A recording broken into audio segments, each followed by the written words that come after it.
Le 7e C est la constance.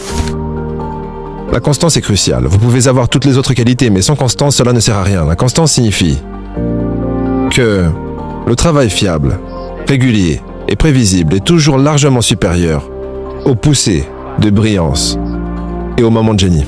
La personne qui est comme la tortue, qui avance de manière régulière et stable, est toujours celle qui tend à plus réussir que celle qui brille ici et là, mais sur laquelle on ne peut pas compter à long terme. Au début, je pensais que les gens qui réussissaient étaient des gens qui étaient meilleurs que vous et moi, qu'ils avaient des talents uniques, que les dieux étaient descendus d'Olympe et leur avaient posé la main sur la tête. Mais ce que j'ai découvert, c'est que personne n'est meilleur que vous et moi. Quand vous voyez des hommes et des femmes accomplir de grandes choses, ils ne sont pas meilleurs que vous et moi, ils ne sont pas différents de vous et moi, ils font simplement les choses d'une manière différente. Vous regardez une personne avec qui vous êtes allé à l'école et qui est maintenant chirurgien. Cette personne est la même, sauf qu'elle a appris à faire de la chirurgie. Vous regardez une personne avec qui vous êtes allé à l'école et qui est maintenant un grand succès dans un domaine particulier. Tout ce qu'elle a fait, c'est apprendre à réussir dans ce domaine. Et la constance, il y a une loi d'accumulation dans l'univers, si je peux vous transmettre cela.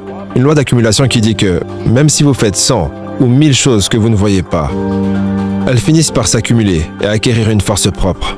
Chaque grande réussite dans la vie est le résultat de milliers de petites réussites que personne ne voit jamais.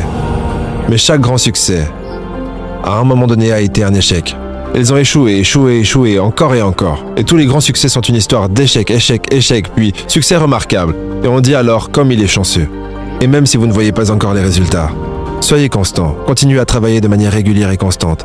En sachant que vous accumulez des petites victoires, vous vous placez du côté des anges lorsque vous travaillez avec constance. Enfin, en ce qui concerne la constance, gardez votre intégrité comme une chose sacrée.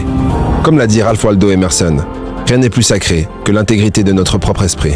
Et ne compromettez jamais votre tranquillité d'esprit pour quoi que ce soit. Compromettre votre tranquillité d'esprit revient à compromettre votre intégrité. Ne faites jamais rien qui perturbe votre paix intérieure. Si quelque chose vous rend malheureux, sortez-en. Ne restez pas dans des relations, ne restez pas dans des emplois ou des situations qui perturbent votre tranquillité d'esprit.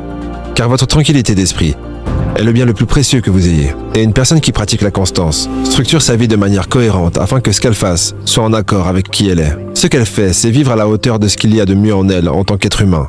Et cela demande un immense courage, car il est facile de suivre la foule. Mais vous ne serez jamais vraiment heureux, à moins de savoir que vous êtes fidèle à vous-même.